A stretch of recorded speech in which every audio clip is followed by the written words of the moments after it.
Good morning. Welcome to IFG Live and a whole day of discussion on civil service reform. I'm Bronwen, Maddox, the director of the Institute.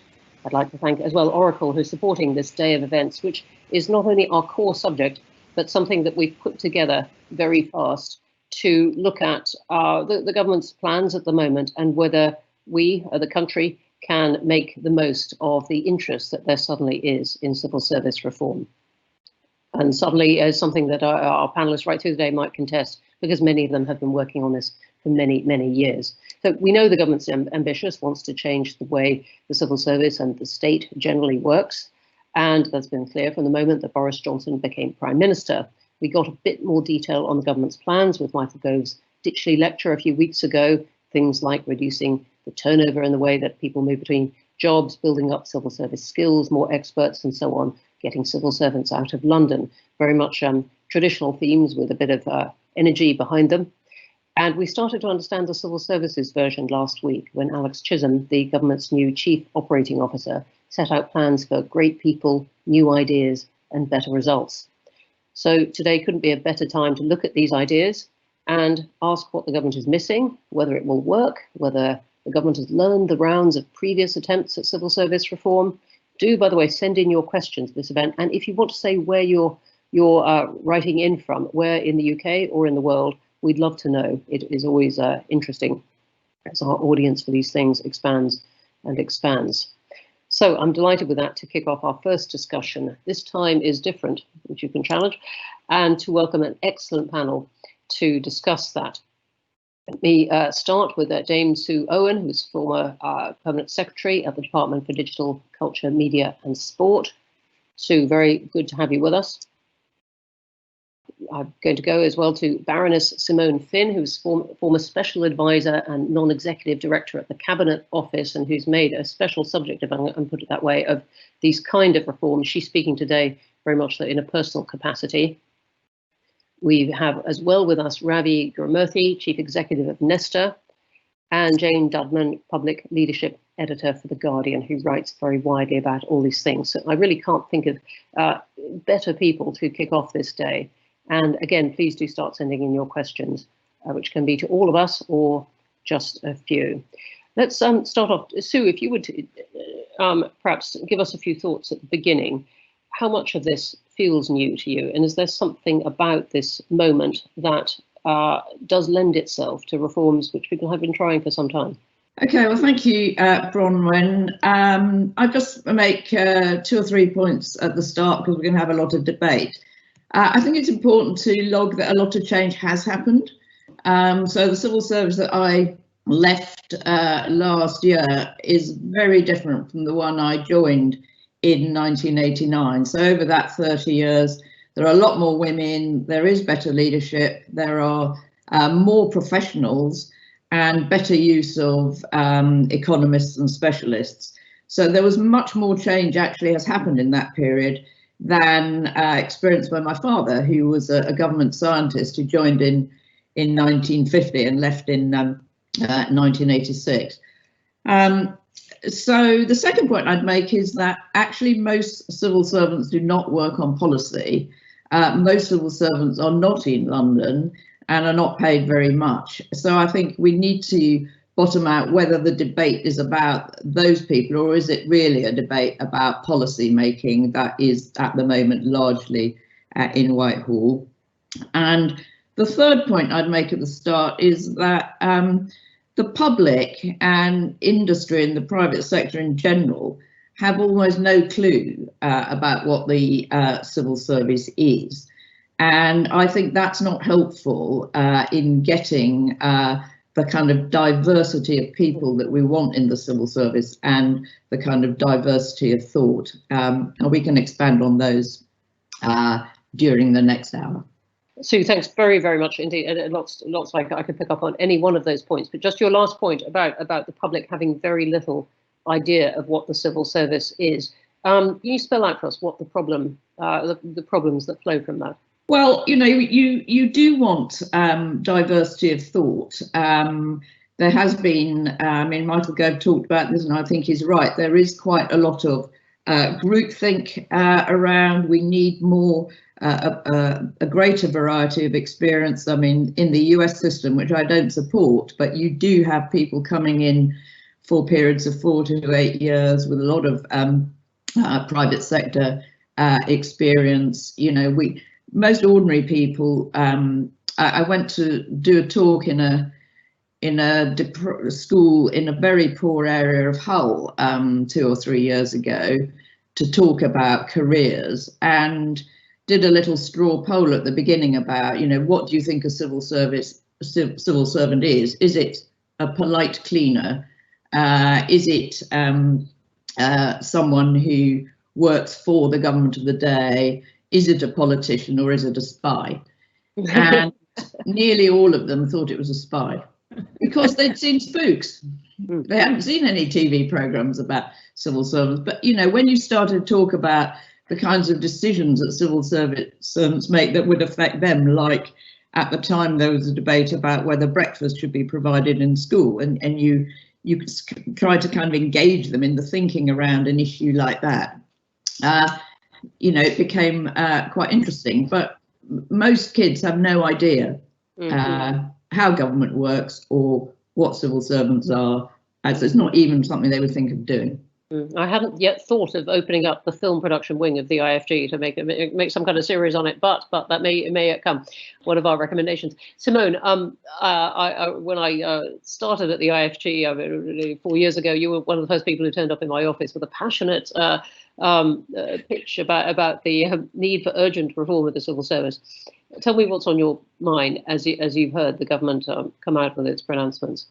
Thank you very much, Bronwen. Yes, indeed. And thank you for inviting me today and for making it clear that my views are my own, not those of the Cabinet Office. As a veteran of the Francis Maude, Jeremy Hayward era of civil service reform, I completely agree with Sue that that there has been an awful lot of change, because the fact is reform has to be a sort of ongoing process, and there was a fair amount of reform during the coalition era, and some of that's become properly established. I'm thinking of the setting up functional leadership at the centre, the imposition of spending controls.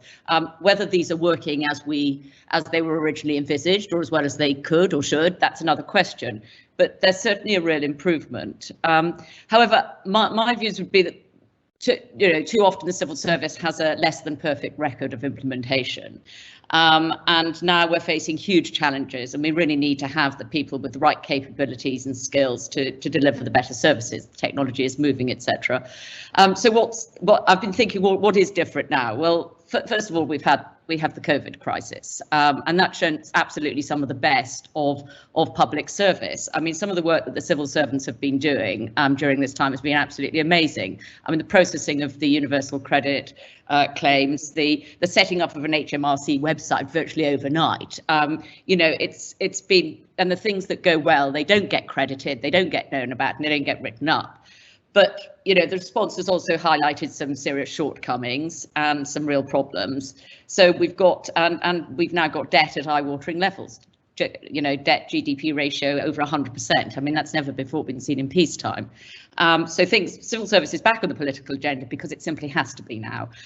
Things can't go on as before. There can't be these endless meetings, endless process with nothing happening. And the culture can be hostile to innovation. So just very quickly, when we were identifying problems back in the coalition government, Francis Maude was very heavily criticised then for saying that things needed to change. And he always said, very rightly, that we have some of the best civil servants in the world. And I've had the privilege of working with them, and some of them absolutely articulated the problems better than we ever could. But when Francis highlighted the faults with the civil service, it was almost seen as heresy, and he was quite attacked by some of the retired great and good of the service for even having the impertinence to suggest that change was needed. Even though civil servants themselves were keen to see change. So, and Jeremy Hayward was a completely restless reformer. And now I think it's become a bit more mainstream to be able to say, you know what, we do have these problems, we do need to fix them. And that acknowledgement is a very important move in the right direction. And I actually think it's a rather brilliant legacy of the Jeremy Hayward, Francis Maude time. So finally, I think reform needs a change. challenge is huge. Michael Gove is a very high-performing minister. His Ditchley speech a few weeks ago was, provocative and inspiring, and he's got a great track record, and he is crucially aligned this time with Number 10 and the Treasury. And I think Covis is given a unique opportunity to force the pace. Okay, great. Well, we'll come back in a moment to what exactly we all think the problems are.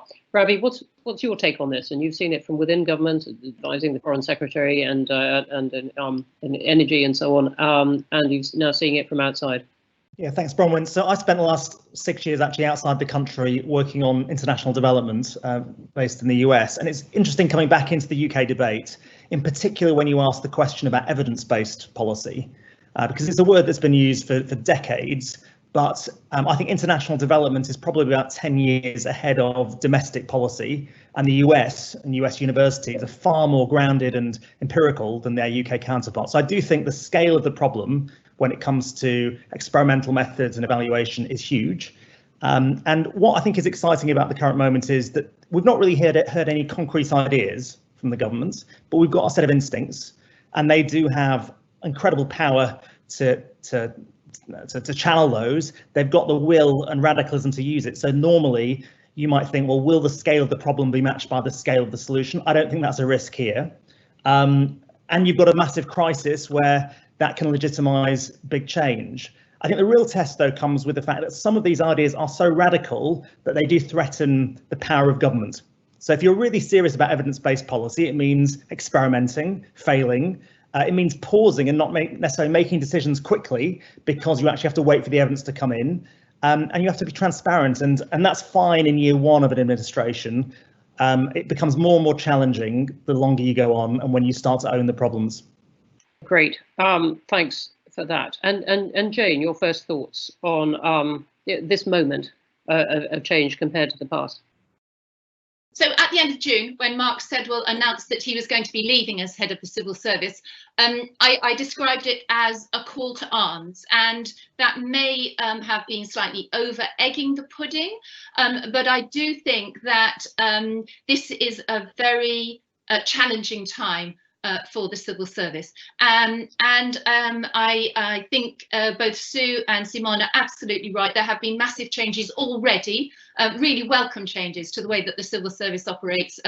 We have seen more women and changes to leadership, and I think the changes that Jeremy Hayward and John Manzoni have brought in have been really set the civil service on a really interesting path. But I think there are battle lines that have been drawn, and I think one of the things is that we have seen a number of, what feels different this time is that it can feel very personal, that there have been a number of attacks on senior civil servants by their own ministers and by the government.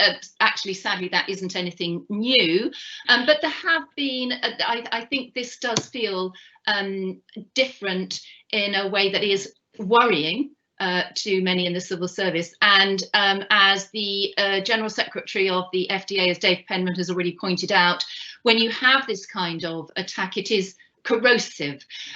So I think it's not so much the ideas as perhaps methods. And as Ravi said, there is incredible power here to make changes. But what I'd like to see is I'd like to see those changes being made in a more in a kind of way that really brings the civil service on board.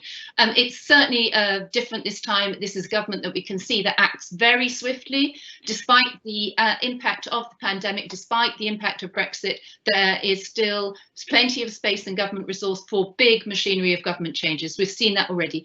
Big changes to government communications. The announcement that DFID will merge into the Foreign Office. These are very big changes, and I suppose it's kind of odd to say that change feels personal when you're talking about an organisation with 400,000 employees. But I think one of the things that some people do worry about is if you make change in a too difficult way, then that has a huge and really quite worrying impact on the willingness of those who are still within the civil service to speak up and to really do that vital aspect of civil service neutrality, which is to speak truth to power. And I'd make 2 other points. One is about the culture of the civil service. I don't see, although many of the changes that Michael Gove talked about, I don't think they're particularly new. Many of them are good, but I don't think that does anything to tackle the known problem of what is really quite a bullying culture within some departments. So I think that needs to be tackled. But for me, the bigger disappointment is the lack of vision about public services as a whole. Sue talked about people not knowing what civil servants do. And I think that is part of a much wider problem about the civil service being too removed from local public services. And I would like to see a really much bigger vision of how civil servants and how departments can work much closely at a local level. And I'm sure we'll be able to talk a bit more about that. Okay, Jane, thanks very much indeed. Just really briefly, though, you mentioned that in some ways this feels like an attack by the government to some of the civil service. What are you thinking of? So I'm thinking of, there have been a spate of senior civil servants who have left this year, and it's under quite unusual circumstances. I mean, the fact that a civil servant is actually taking his own employer to an industrial tribunal, that's unusual. So there have been a number of that's one permanent secretary, and then of course the cabinet secretary going early. Yeah. As Mark said. Well, all right. So let's. I mean, we've got there some interesting thoughts, including about the many things that have gone very well. Simone was talking about the functional leadership agenda. I'm absolutely sure that 99% of the people watching this will know what that is. But for the 1%, that was specialising, encouraging civil servants to specialise in functions, deliver to get better at whether it's digital or financial or commercial and so on, and the development of professions within the civil service. So trying to get this expert knowledge in there, something the Institute's very much behind. So lots of things have gone well. I'm also interested that we've picked up on the fact that the public does not always understand what the civil service does, and in a way that this agenda of the government's is being driven, it seems, by government frustration rather than any public clamour to change civil service. It is very much coming from within, which may be partly what drives the sense of attack that Jane was referring to. I'd love to hear from you now your thoughts about what should change, and we've all acknowledged that much has changed already. And Sue, thanks for mentioning the greater number of women and so on, which the civil service has worked very, very hard on. What, in your view, would you now like to see? So let's do it in a different order. I mean, Ravi, let me come to you. So I pick out 3 things that need to change. One is this commitment to evidence, which I think sounds, again, very familiar, but is actually an incredibly radical thought. So I think government should set a commitment to say every single policy should be evidence-based or evidence-generating, and set a long-term target that we will move towards that over the next 10 years. And the spending review, when the money is doled out to different government departments, it should be conditional on an evidence-generating agenda. And what that means is things like auditing and evaluation being not just about money, but actually whether outcomes are being met. It also requires, I think, a huge investment in innovation, in evaluation and in scaling, because we know that lots of ideas emerge, but often they don't actually diffuse very well. So I think that's a sort of big thing that you could do in the spending review. The Treasury really has to lead it if it's really going to make a difference. I would say that the government departments at the moment are not well set up to really get their head around what evaluation really means. You've had a development of things like the What Works centres, but the only one that I think has really worked has been the Education Endowment Foundation. The others have not really been given the money. So that's the first thing. I think the second thing would be to try to think about this as a single civil service right across central and local government, because again, many people talked about how central government civil servants need to be connected to delivery and more practical. I think you're only going to get that if career paths reflect that. When I was in central government and went off to do a local government secondment, I came back in, and to be honest, everyone was like, okay, yeah, whatever that. They were not very interested in what I was doing in local government. It was back onto the central government treadmill. You've got to feel that there is an incentive whereby you only become a senior civil servant if you have had some practical delivery experience. Jeremy Hayward actually tried to promote that idea, but it never really got implemented. I think the third thing is around joining up. Again, the familiar problem, the biggest problems like climate change are going to require a whole of government response. And you've got to break out of the normal departmental routines and loyalties. And I think that requires more radical ideas than we usually think of. So one is, why do we actually have such a departmental system? And some of the attempts to try and make special advisors report into central core, I actually think are not a bad idea, because it tries to break some of the tribal loyalties that get instantiated in our system. But I think you also need to think about a cabinet office that is much, much stronger, but stronger by being more open and facilitative. I think if you try and ram this through as a sort of prime ministerial department, you'll get resistance. If you try and make this a shared resource, I helped create something called the Office of Climate Change, which was an attempt to create a shared resource between 3 departments. And that was where we actually created the Climate Change Act. I think those sorts of institutions are more likely to get the joining up that we need. All right, Ravi, thanks. And 3 very provocative things there. Let me, and thanks for mentioning actually the sort of Rip Van Winkle effect that people describe of where they go out of the kind of core civil service to something else as foreign as a local government, let alone a business, and then come back, the sense of their colleagues just feeling they've missed out years. But I want to pick up on your middle one, the use of evidence, because really, in a sense, what does that mean? And it's something people mention very often, but we've had a coronavirus program laid out by the government at every point, saying it's basing it on evidence. And yet there are real political choices that have to be made there. Or if the government says, look, we're going to put a lot of money into left behind areas of the UK, that's a sense of political choice. Sue, I'd love your thoughts on what should change, but in particular, perhaps starting with this use of evidence and how it could be improved, because we've all seen cases where it can be turned to any purpose at all. I think one thing about what Ravi said, I mean, that he said an awful lot of things, and I think one of the issues with this debate is that we do need to be clear about what is the problem we're trying to solve. Yeah. And we've already, in like 70 minutes today, mentioned, probably about 10 problems that we're trying to solve. So I do think that some clarity about, what are the key things, and actually having a plan is going to be important, rather than just chucking all these things around. I mean, for my own view, I don't think that the use of evidence is the big problem. I think there are some bigger ones, but use of evidence is very important. And we've heard that there are issues about civil servants aren't prepared to take risks. And why don't we take risks? It's because there's lots of control from the Treasury and from the NAO and the Public Accounts Committee about the use of public money. So there is a lot of caution built into the system.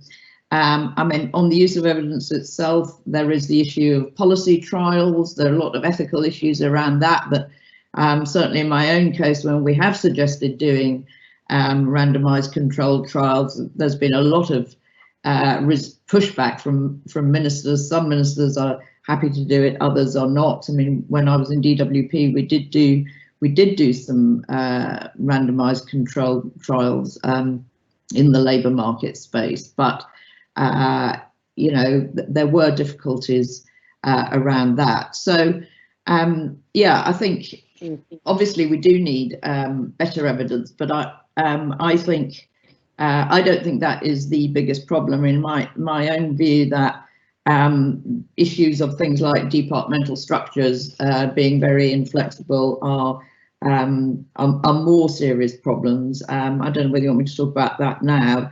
Sure. Let's give us, because I'd like to capture people's sense. Certainly on departmental structures, I mean, they are not responsive to new trends, so like digital and data, and they don't foster collaboration either. The number of people you have in a department depends on the number of people you had last time. So when I moved from DWP, I had something like 1,000 people doing policy in DWP. When I moved to DCMS, at the beginning, I had 350 people in the whole department doing everything. I built it up to 1,000 people, but it was a case of begging the Treasury for, like, you know, another 5 people on the online harms agenda. So I think that you know, we never really go back to thinking, how many people do we need to do a function or this new thing? Another thing I did at DCMS was to get Bain in. They did it pro bono, some work on how many people do you need to run a minister. And actually we found that it was about 10. But actually that's quite useful then, because you could see that some departments had lots of people running ministers and others didn't have enough to provide the kind of support you need. So we do need a much better assessment of, you know, are we resourcing the new things properly, or are we still basically throwing resources at the old things? Now, there has been some flexibility on this over Brexit, for example. We did regroup quite a bit on that, and I think there's probably been some, although I've not been there on COVID. Departmental structures also, they don't foster ministerial collaboration. You know, there are lots of agendas we've got in government now that are cross-cutting, but ministers still compete with each other. And, you know, we haven't, I think departmental structures too have not helped us address some of the systemic kind of failures that there have been. There have been systemic failures in some government departments, and those haven't been properly addressed over time. So I think for me, the departmental structures are actually quite an important issue that hasn't really been addressed properly ever. Thanks very much indeed. Simone, your thoughts about what really needs to change? Oh goodness, I've listened to everything and agreed pretty much, so it's very difficult. On the evidence base, actually, I couldn't agree more. There is too much assertion when you're making submissions, and the government has said they're going to look at the Green Book methodology, which is what the Treasury uses to evaluate projects, which has had an unfortunate effect because of they're just so concentrated on value for money that they don't look at the wider picture, and that's why so many projects have only been approved basically in London or the south or southeast. So first of all, but the other thing that they need to do is they need to go back and look at the policy once it's been implemented. I mean, it is actually in the Green Book that you're meant to do that, and I don't see that happening. So you don't work out what works, and to go to Ravi's excellent point about, you know, you need to be able to do things and to fail. I mean, Francis tried to introduce the Francis Maud Award for failure before we said, please don't do that. But what it was sort of, please, will you have the courage to do something? Now, civil servants aren't empowered to do that, as Sue refers to this culture, this risk culture. And it's the Jonathan Powell point. I mean, there's little upside for resolving the problem and making it different, and a huge downside risk for permitting something to go wrong. So this risk-averse culture has got to transfer somehow to a can-do culture, and that's going to be absolutely vital and to empower people. Then to quickly go on to the departmental structure, absolutely couldn't agree more. That was the whole premise behind the functions, setting out the common functions across government, and particularly in the setting up of the government digital service, to harness data across government to make the digital service work properly. And the problem is that these demands for greater sharing are resisted. I think it's at ministerial level. I think it's also at official level. And it's, you know, the whole idea, the idea of government as a platform where you would join up policy, and that has to be done digitally, really. I mean, it's a great way of doing it. All of that seems to have sort of taken a back foot, and nobody would set up government using departments in a modern age. You'd actually look at cross-government policy. So we need to be able to harness the data, the technology, and that sort of goes into the having a stronger central mandate for these functions, and again to talk to Ravi's point about actually giving operational people greater parity of esteem with policy people. I mean, policy is very highly regarded in Whitehall, and to get to the top, policy people. I mean, it's like the white collar part of Whitehall. And, you know, to give you an idea, when we're talking about levelling up and changing and going to the regions, I can't remember which way around it is, but 64% of civils, I mean, most of the civil service is outside London, but 64% of I can't remember which way around the 62 and 64 go, but one of them is senior leadership being in London, and the second one is policy making being in London.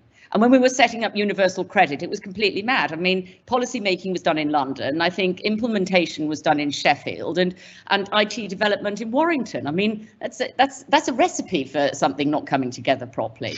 So I do feel that when you bring in these people to run big projects, they should be given as much authority and the correct mandate across departments, so that you can build up a stronger centre of expertise, and that expertise has got to be used across government. And it's not an option for data sharing in departments, but it has to happen. So I think those would be my observations, to mainly pick up on what other people have said. Great.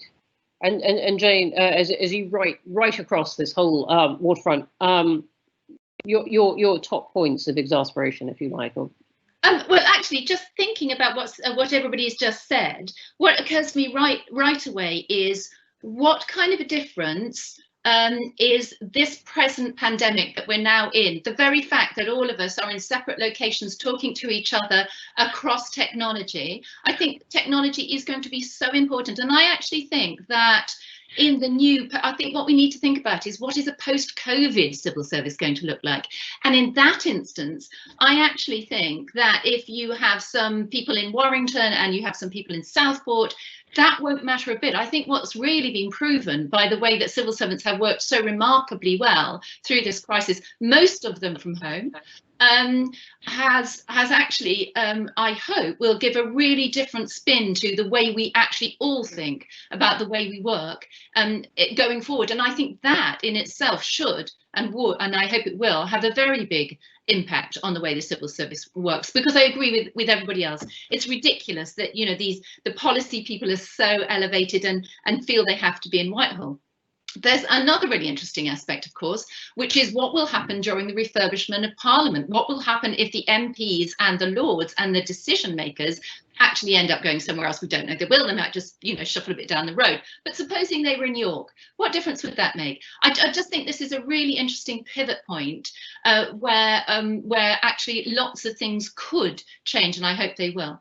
Just two very quick points. One of those will definitely depend on management and leadership across the civil service, and I very much hope that, you know, that will be encouraged. It has in the past, and I think there's been a lot of emphasis on management and leadership, but I hope that will continue to grow. And the other thing, I think, is to look at the younger people coming into the civil service, because I think one of the things that has really happened that has been interesting has the changes that have been made at the fast stream intake, where you do see a huge amount of effort that has gone into getting in precisely people who are diverse in every single which way you can, and actually making those efforts to take the fast stream programme out and attract those people in. And I think that's going to be so important, not this year, not next year, but as those people work their way through the civil service. And I'd like everybody in the civil service to look at that and see what they could learn about what they're doing right now and think about it, because I think that's been really important.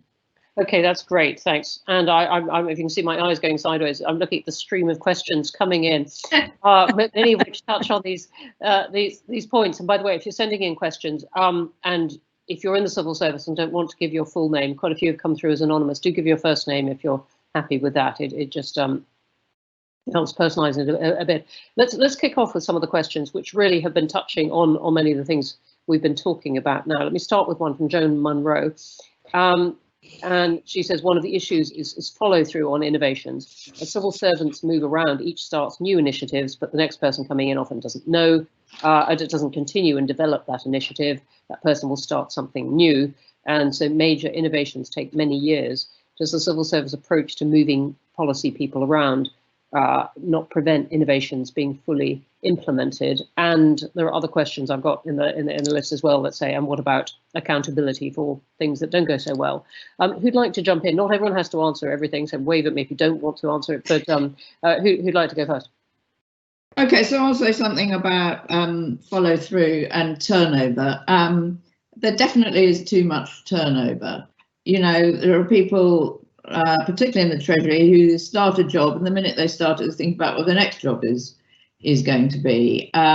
So we have quite a loss of institutional memory as well about, you know, why is the system like it is? What were the discussions last time we had it? Everything tends to get done from first principles there. So I think we do need to have longer tenure in posts. Of course, we have tried to, you know, encourage varied careers. So, you know, if like me, you spent most of half your career in the Treasury, actually a spell in DFID and in work and pensions was very, very good before becoming a permanent secretary, because you then saw, you know, what happens about delivery. You got out of London, you met people in job centres in Toxteth or whatever. So there needs to be a bit of a balance, but I definitely think we do need incentives for people to stay in their jobs longer. I mean, of course, we've had too much turnover of ministers as well. That doesn't help, but we can at least start by, I think, trying to ensure that civil servants stay in their roles a bit longer and are not disadvantaged when it comes to things like promotion. Yeah, I mean, ministers do generally have an incentive to stay in their jobs. They just may not have the choice, where civil servants may have an incentive to move on because of pay and promotion. Simone, I can see you gesturing at me. Go on. No, I was going to make the point that it's not just policy people moving around and the institutional memory being drained away. It's actually, you know, the operational people. So the SROs, the senior responsible owners for major projects. People move over because they want to tick a box and say, oh, I've done an operational piece of work, because it's the incentive is that you'll get a better job after that. But these are huge projects, and you know, and it's really important that people are given the right training for these jobs. I mean, we had the Major Projects Leadership Academy set up with the School of yes, I think it was the School of one of the business school in Oxford, actually. And that was quite important. You do need to sort of think about who is going to be taking on these jobs, and then saying you need to basically be able to stay in post. And our incentives, again, are not encouraging for people to stay in post and see a project through, because there's, you know, as I said, there's little reward for success. The incentives are that if you go to another job, you might avoid the risk of something going horribly wrong under your watch and get a new tick in the box, as opposed to actually being rewarded for successful implementation, which is actually quite an important part of the process. So I think that's really important when we're considering how to get better results. Shane, go on. Oh, I was just going to say I agree, and I think this is a really good argument for what Simone and Sue were saying earlier about cutting down on departmental structure. If you have cross-cutting project-based projects, that teams who are, you know, much more, as it were in their jargon, agile and able to work on things on that basis, I think that helps. The other thing that I always feel I need to chip in here is that, you know, this happens in the private sector as well. The public sector, and I know that they need to be held to very high accountability, but this happens all the time in the private sector, just saying.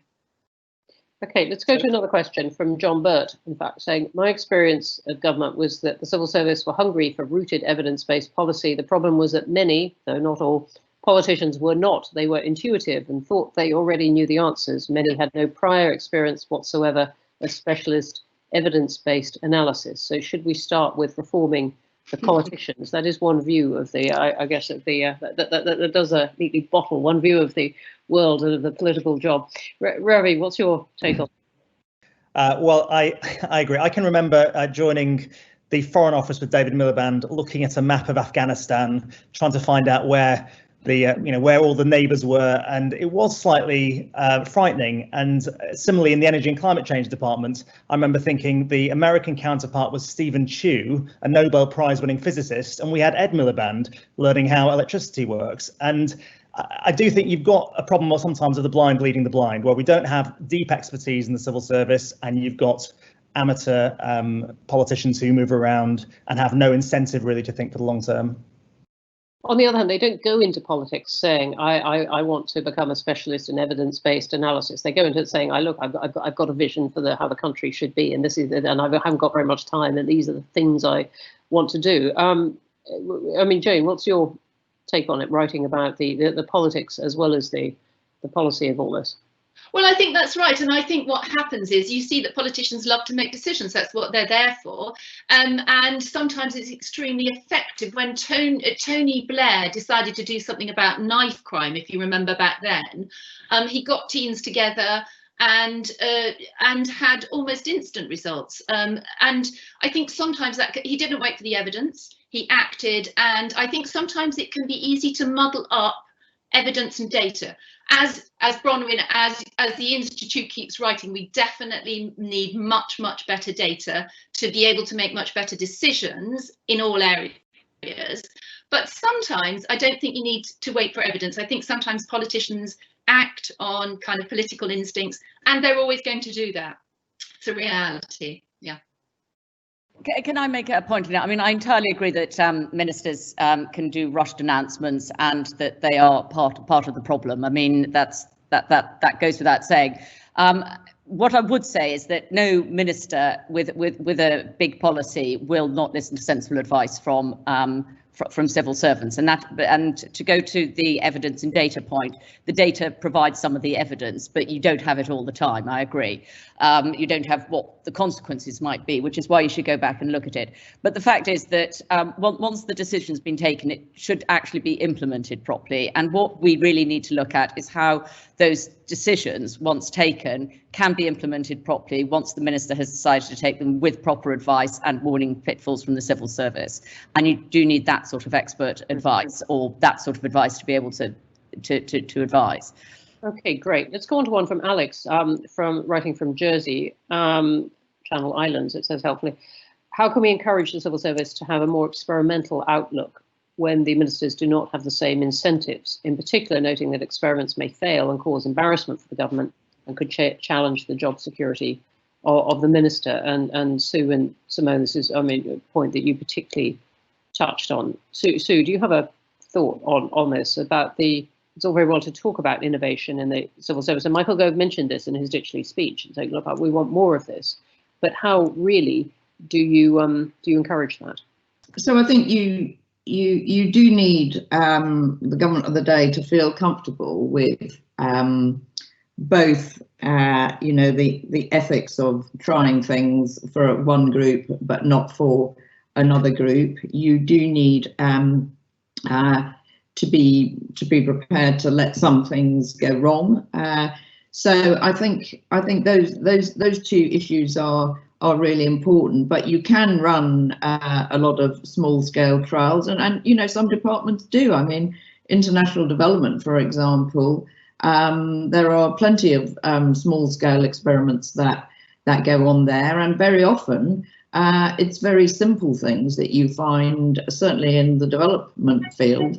Very simple things can be very, very powerful. So, for example, if you're worried about teacher absenteeism in a developing country, giving children a camera which shows the date, and the teachers get paid when there is a photo of them in the class with the date there. That's a very, very cheap and simple intervention to deal with a very big problem in some developing countries. So I think the other thing is that the kind of it's important that you're not trying to do too many things at once.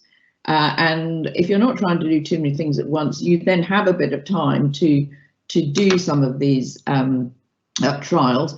And very often what you want is some trials of how things are delivered. So universal credit, for example, which I was involved in.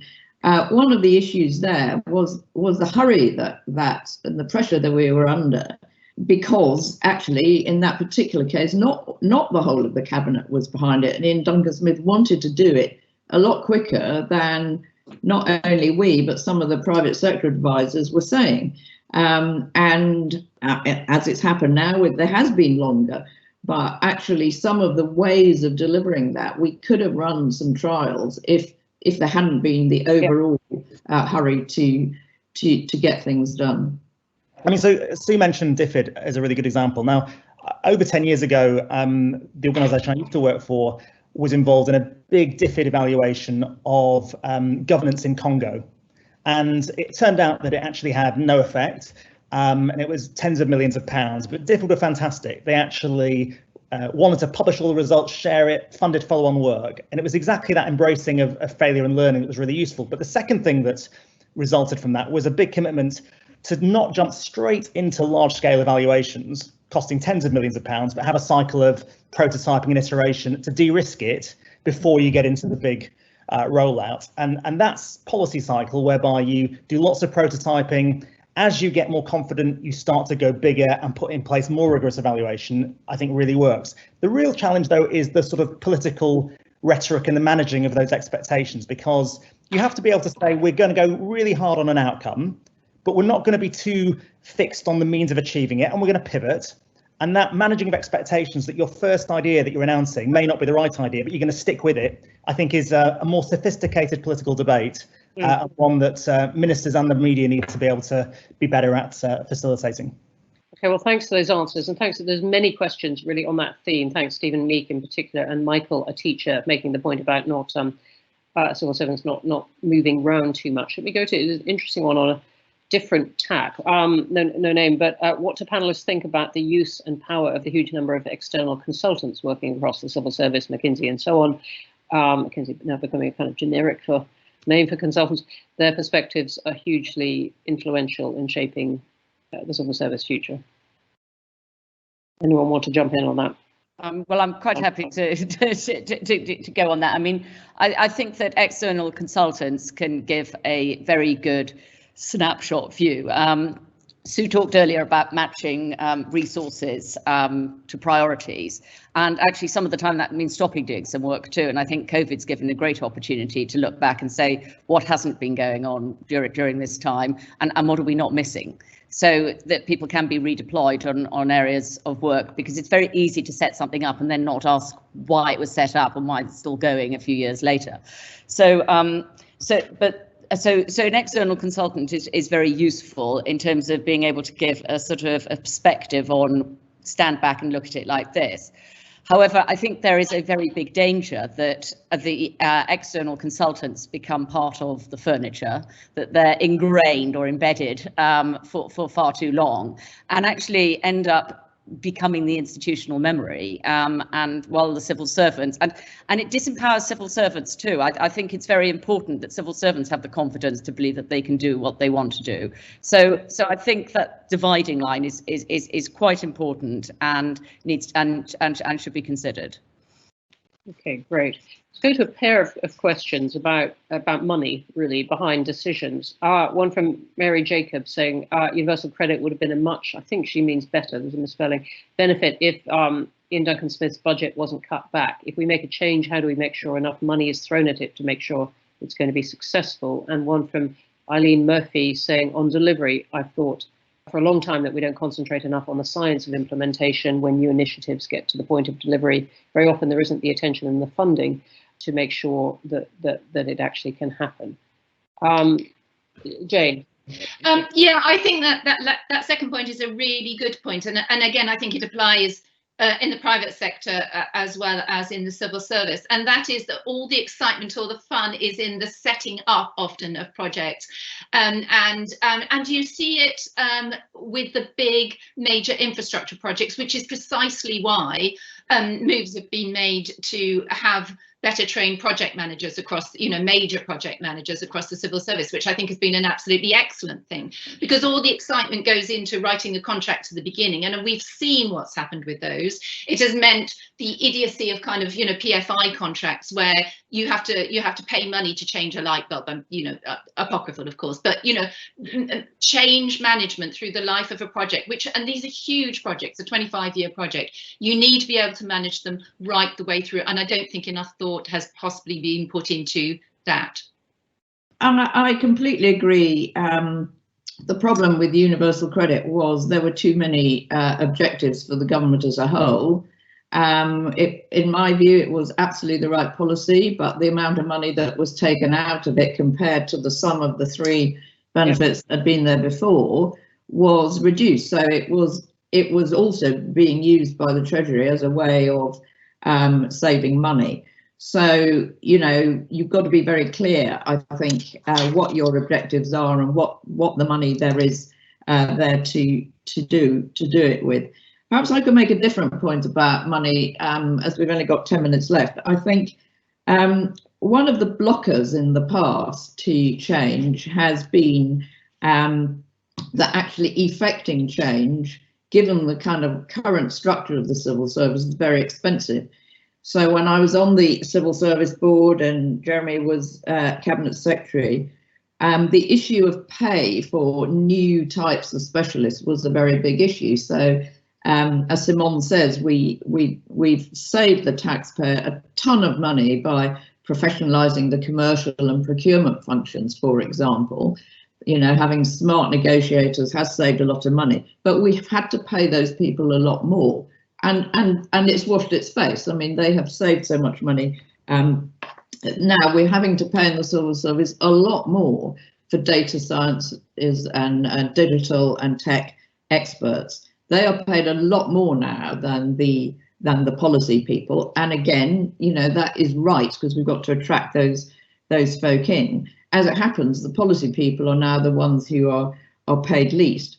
But if you are going to make radical change, you may actually want, in the end, a smaller civil service, or certainly a smaller policy making, more expert policy making function. So but you not only then will need to pay more to get that variety of experience in from outside, but you also need to pay off a lot of people. So the cost of actually affecting radical change can be quite large, you know, and if we move away from lifetime contracts to more tenure contracts or so on, you're changing the balance of the deal that there was in the past, where people accepted lower pay because they would get longer employment and a decent pension. So I think if there is going to be very radical change ahead along the Michael Gove lines, you know, there has to be an acceptance that this could be involve a one-off, quite big slug of money to effect that.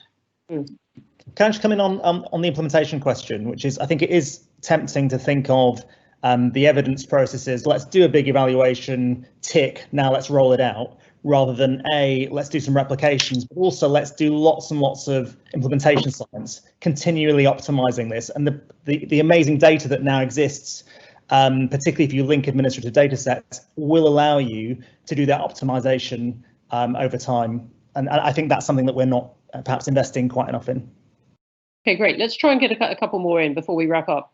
One from Claire Moore saying, what could be a constructive role for the private sector partners in bringing about the kind of reform we're talking about? Anyone, quick one on that, and I've got some other excellent ones coming in. I noticed that you've got Catherine Baxendale on a later panel today, who did an external hires report for us when I was in the coalition, and I think the using private sector people is excellent, and it was very much talked about that civil servants would benefit from private sector secondment, and that private sector people should be brought in so you can learn from the best. There was actually quite a lot of hostility to that. I mean, a lot of external people who are brought in say this is a bit of a closed shop, a bit of a club, and the door only opens from inside. So I think there's got to be a much greater openness to learning from better and newer ways of thinking, the data, the digital skills that are going to be brought in, especially, but in other ways. And on the secondment programme, I mean, I think that, you know, we were meant to be doing about 30,000 secondments a year, and I think there have been about 10. So I mean, there needs to be much more openness in the whole culture to this transfer of skills. Great. I've got one for Sue in particular, saying Sue Owen's talked about a failure to address systemic departmental failures. Can she elaborate both on the failures and the failure to address? Okay, well, I'm not going to have a whole catalogue, but, you know, the obvious one is Windrush. There were systemic failures there. And you know, that hasn't really yet been addressed. There have been issues in the Home Office for decades, and you know, where does there is no kind of body that is checking that things have been addressed and have changed. You know, we have quite a lot of turnover in Parliament, so there isn't really a way that we can identify those kind of systemic issues and make sure that they do change. Okay, great. And then I've got one, an interesting one, saying how can we move towards setting outcome-based visions rather than specifying how something should be achieved? So should the civil service be free to decide how to do something, how to achieve what the current government wishes to see happen? This sounds very abstract, but it's something that the Institute writes a lot about, whether to specify the outcomes and let people work it out. Who'd like to leap in on that? Yeah, so I think this is where we've again gone slightly back in that under the New Labour era, there was a much greater focus on outcome-based targets. And then over time, I think we've started to make more input-based commitments, like the number of police hired or teachers hired. So I think going back to something which says, let's focus on outcomes would be great. And I particularly focus on things like what is the effect size or the cost effectiveness of our current interventions, and saying let's try and beat those, because that provides a level of specificity at the level of the intervention, not just the overall national targets. Okay, and sorry, Simone, do you want to say something? No, I mean, simply that, you know, that there is far too much emphasis on process, and it's which seems to trump outcomes far too frequently. And to go back to Sue's very original point about people don't know what the civil service is for, but at the end of the day, the citizen does rely on decent services, and that's what the civil service is meant to be providing. So the outcomes are important, and working out what the citizen wants is very important. Well, let's on that come to our final question. There are lots and lots of other good questions, and someone's let out a yelp at the description of the private sector being the best and throwing in Carillion and other things. And in person, if we're in the building, we'd be able to take that in. And sorry for those of you whose questions I haven't got, it may be because they slightly overlap with other things that we've discussed, but thank you for sending them. So let's go to final one, which is, how can this civil service be more inclusive and reflective of the whole country? We have the Whitehall bubble. Cities like Manchester do not represent or reflect the variety of the North. How do we organise and develop the competency and capability of local specialists who are close to the needs, issues and potential for growth across the entire UK? Last thoughts, everyone. So I was just going to say, I do think this comes back down to the idea of having a vision of wider public services that are community based, that are locally accountable, and where civil servants actually have a role to play. And some of the ideas that are being mooted at the moment, for example, moving some of the civil servants from the Department of Transport up to the West Midlands, where there is that expertise in engineering, I think is very interesting, and will also have the impact of putting people closer to kind of communities that are diverse. So I think there are many things that could be done to achieve this. Great. Simone? I think that absolutely we need to make sure we disperse more power in this country. Basically, the functions that central government is responsible for shouldn't just be concentrated in London. There needs to be much more proximity to the ground, to those who are actually making the decisions, and that we should be seeking to make sure that the civil service is much more dispersed. Great. Ravi? We can devolve more power to, we can sort of redistribute civil servants around the country, but I think the bigger game is actually devolving power to local authorities and city governments. And I think the big way in which you break down the division between Whitehall and the rest of the country is actually having this idea of a single civil service. So you can't become a senior health civil servant or senior education civil servant unless you've been involved in running hospitals or working with schools. Great. And Sue? So one of the issues about having more policy people out of London in the past was always the issue of access to ministers, but I think the COVID thing has shown that we can crack that one at a stroke with the sort of technology that we've got. I think when Jeremy was still alive, we had quite a bit of soul searching in the permanent secretary community about some of the deep social issues there were. I mean, Grenfell Rochdale, and now we've got the Black Lives Matter, and thinking about, you know, did we miss something? Should we have spotted things?